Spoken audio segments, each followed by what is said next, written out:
Seriously, this is what you cooked for my promotion? Brian's harsh words sliced through the air, shattering the joyful mood that had filled our dining room moments earlier. I stared at him in disbelief, my heart sinking as his eyes narrowed with disgust at the meal I had spent hours preparing, his favorite, creamy mushroom risotto. The kids froze, their forks halfway to their mouths, sensing the sudden shift in their father's demeanor. "Brian, what's wrong?" I asked, my voice trembling slightly. "I thought you loved this dish." He scoffed, pushing his plate away. "Loved it? This tastes like cardboard. How hard is it to follow a simple recipe?" Jake's lip began to quiver, and Zoe's eyes welled up with tears. I reached across the table, placing a reassuring hand on each of their arms. "Daddy's just joking around," I lied, forcing a smile. "Why don't we all take a break and come back to our food when it's cooled down a bit?" Brian shot me a contemptuous glare, but I refused to meet his gaze, focusing instead on comforting our children. As they scampered off to play, I turned to my husband, my heart pounding. "What's gotten into you?" I hissed, keeping my voice low. "You're scaring the kids." He leaned back in his chair, a smug grin spreading across his face. "I'm just being honest, Ellie. If you can't handle the truth, that's your problem." I opened my mouth to protest, but the words died on my lips. This wasn't the caring, supportive man I had married. The one who had celebrated every minor accomplishment in our lives, who had doted on our children and made them feel like the center of the universe. As I watched him rise from the table and stride out of the room, I couldn't shake the feeling that something had shifted irrevocably within our family. And for the first time, I found myself questioning the man I thought I knew better than anyone else in the world. Over the next few days, Brian's behavior only grew more erratic and disturbing. The man I had once admired for his gentle strength and unwavering devotion to our family had been replaced by a sneering, cold-hearted stranger. "Listen up, you little brats," he barked at Jake and Zoe one morning as they dawdled over their breakfast. "When I tell you to do something, you do it. No questions asked, understand?" The kids nodded meekly, their eyes wide with fear. I stepped in, my heart racing. "Brian, that's enough," I said firmly. "They're just children. There's no need to speak to them that way." He turned his icy glare on me. "And you," he spat, "don't think I haven't noticed the way you've been coddling them, undermining my authority. It stops now." I recoiled, stunned by the venom in his voice. Before I could respond, he stormed out of the house, leaving us all shell-shocked in his wake. That evening, after putting the kids to bed, I called my Uncle Tom, desperate for advice. "He's like a different person," I sobbed into the phone. "I don't know what's happening to him, but it's scaring me, Tom, and the kids are terrified." Uncle Tom's voice was gentle but firm. "You need to get out of there, Ellie. At least for a little while, until we can figure out what's going on with Brian. Stay with your parents, or come to my place. Just get yourself and the kids to safety." I shook my head, even though he couldn't see me. "I can't just leave," I protested. "He's my husband, the father of my children. I have to try to help him, to get through to him." "Ellie?" Uncle Tom sighed heavily. "Sometimes the people we love the most are the ones who can hurt us the deepest. Promise me you'll at least consider getting out for a while, okay? For the kids' sake, if nothing else." I promised, but deep down I knew I wouldn't leave. Not yet. I had to believe that the man I loved was still in there somewhere, buried beneath this new, twisted persona. And I was determined to find him, no matter what it took. I knew I had to get to the bottom of Brian's disturbing transformation, no matter how painful the truth might be. Late one night, after he had stormed off to bed, I crept downstairs, my heart pounding in my chest. From the living room, I could hear the faint murmur of his voice, punctuated by occasional bursts of hushed laughter. Straining to listen, I made out the words "Megan" and "can't wait to see you again." A wave of nausea washed over me as the realization hit. My husband was having an affair. I pressed my ear closer to the door, tears stinging my eyes as Brian's sickly sweet endearments floated out to me. "You're the only one who understands me, Megan, the only one who makes me feel alive." White-hot anger surged through me, momentarily overshadowing the hurt and betrayal. How dare he? How dare he throw away everything we'd built together, our family, our vows, for some cheap fling? I burst through the door, my hands balled into fists at my sides. "So that's it, then?" I spat, my voice shaking with rage. You're just going to toss me and the kids aside for some young thing at work? Brian whirled around, his face flushing crimson as he scrambled to end the call. Ellie, it's not what you think. Don't lie to me, I screamed, all pretense of composure abandoned. I heard everything, you miserable bastard. How could you do this to us? He narrowed his eyes, his lips curling into a sneer. Don't act so innocent, Ellie. You've been smothering me for years, treating me like a child instead of a man. Megan understands me, respects me. She's not some nagging shrew like you. The words stung like a physical blow, but I refused to back down. You're a coward, Brian. A selfish, spineless coward. And if you think for 1 second that I'm going to stand by and let you destroy this family, you're sadly mistaken. He laughed then, a harsh, grating sound that chilled me to the bone. Oh, really? And what are you going to do about it, huh? Leave me? Go ahead, be my guest. But just remember, without me, you and those brats are nothing. In that moment, as I stared into the cold, dead eyes of the man I had once loved more than life itself, I knew our marriage was over. The only question was, how far was I willing to go to protect my children from the monster their father had become? After my confrontation with Brian, I knew I had to get out. But where could I go?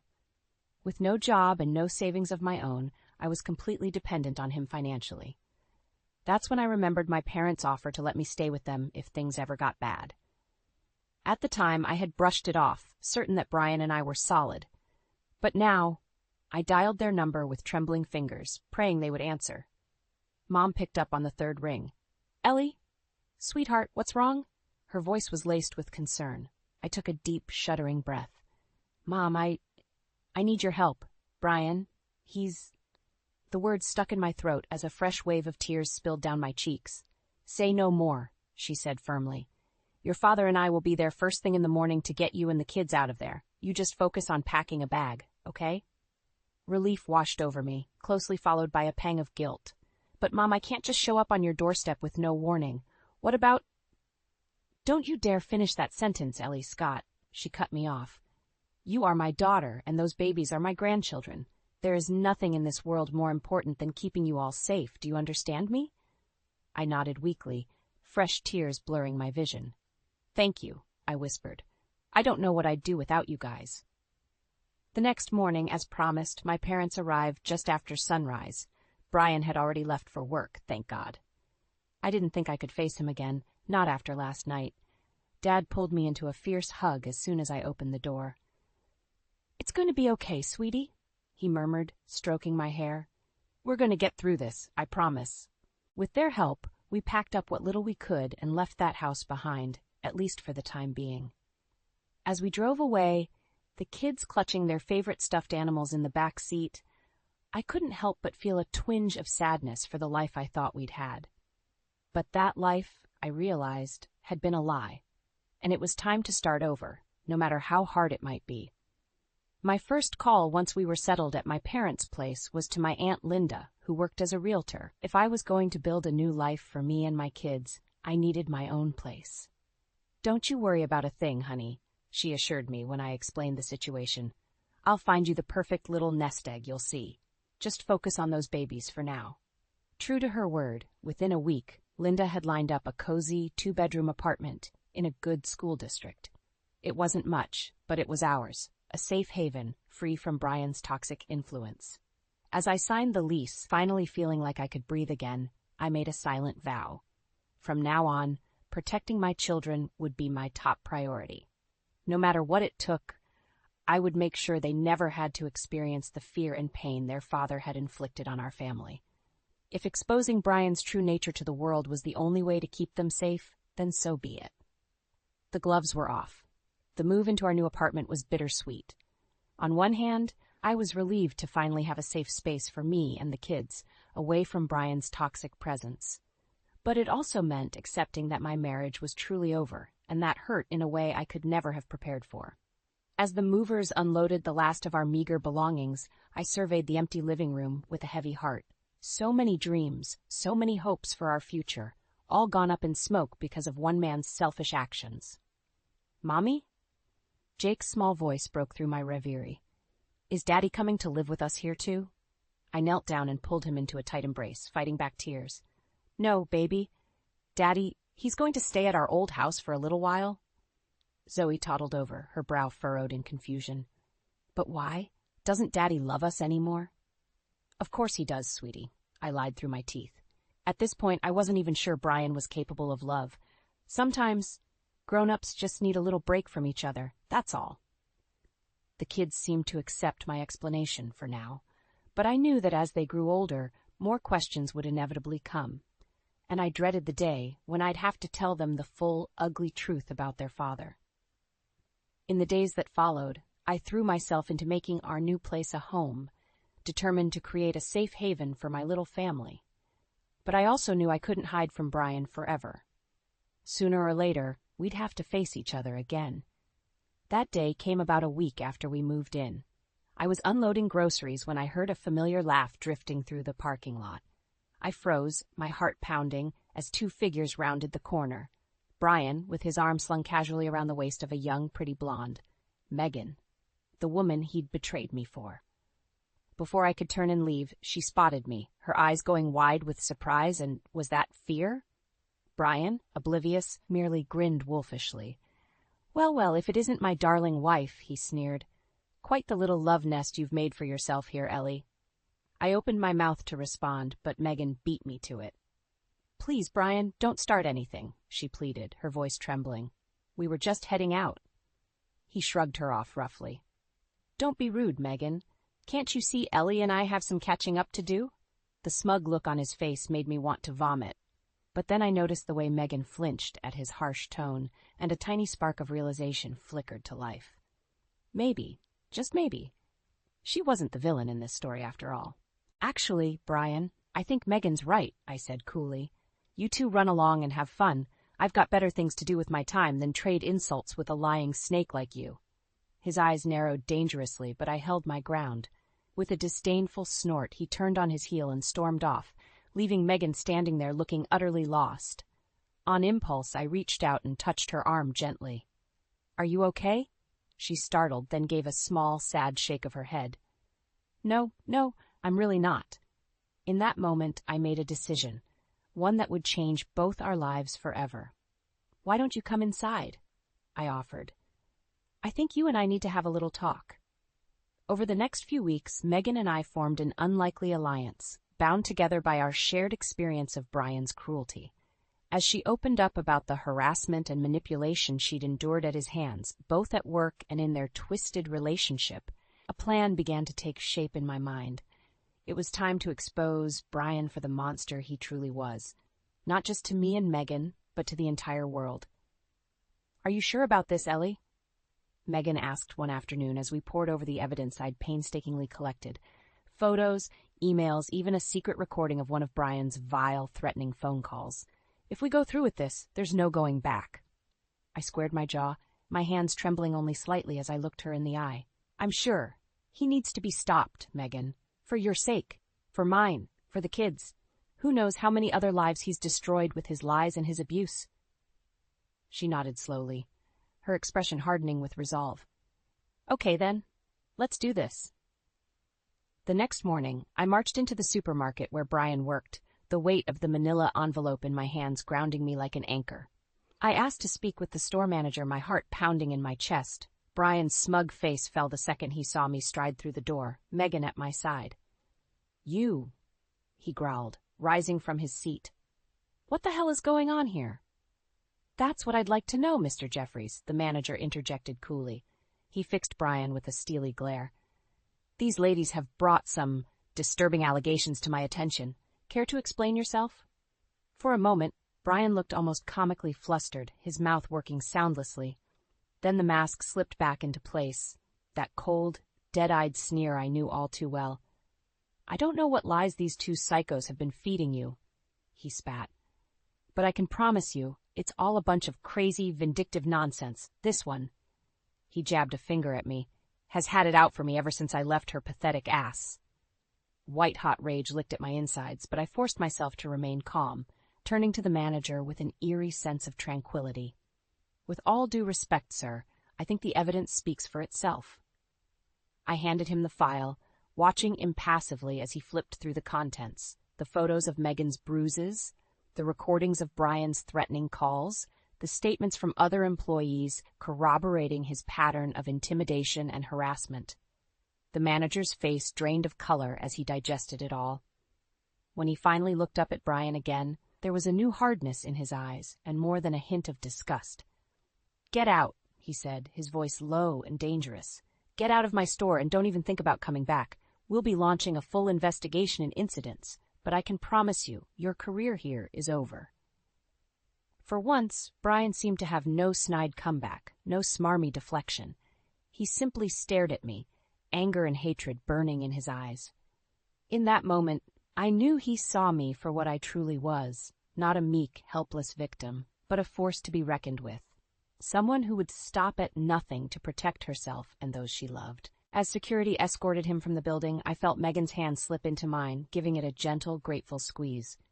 "Thank you," she whispered, her eyes shining with a mixture of relief and triumph. "You saved me, Ellie. You saved us both."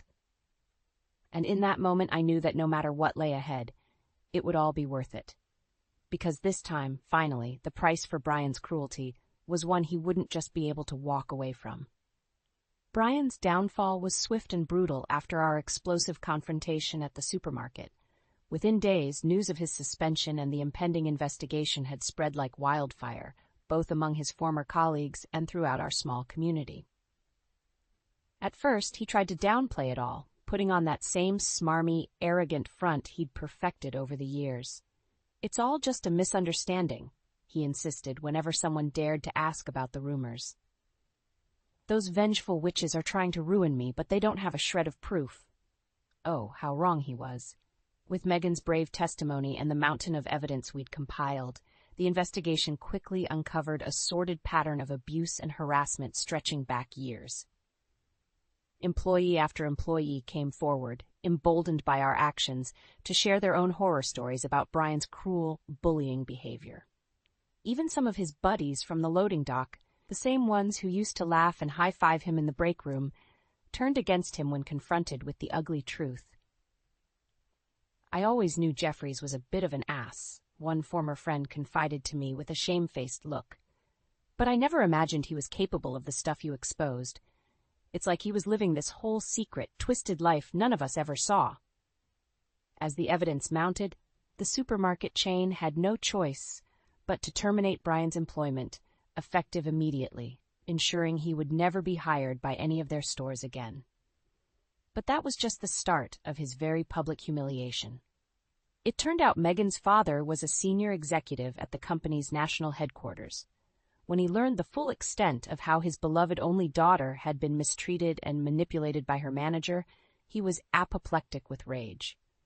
Megan begged him not to get involved, worried it would seem like she was using her family connections unfairly. But her father was having none of it. "That depraved monster took advantage of my little girl," he growled, his fists clenched tightly at his sides. "He's going to pay for what he did, Megan. I'll make damn sure of it." True to his word, within a matter of days, Brian's name and photo were circulated on an internal corporate watch list, complete with a stern warning about his history of abusive behavior.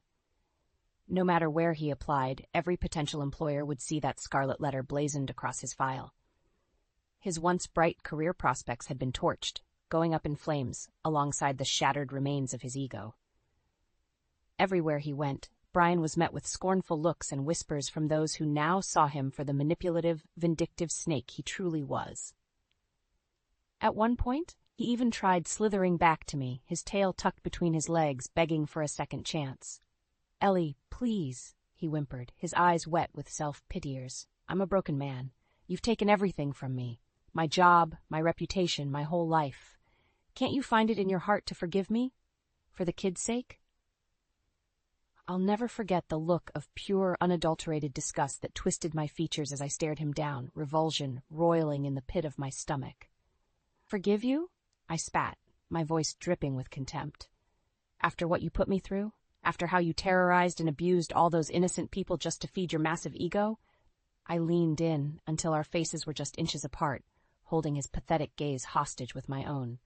"Not a chance in hell, Brian. Now get out of my sight before I have you arrested for trespassing. You're nothing to me anymore. Nothing but a cautionary tale, a living embodiment of karma." As he slunk away, shoulders slumped in defeat, I felt a profound sense of catharsis wash over me.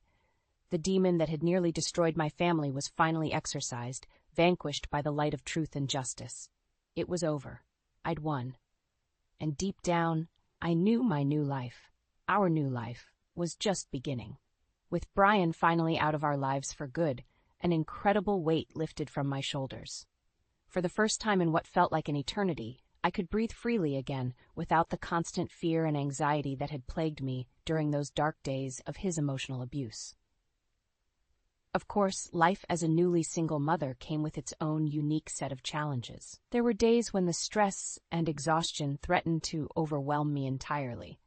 But thankfully, I had an amazing support system in the form of my parents, aunt and uncle to help pick up the slack.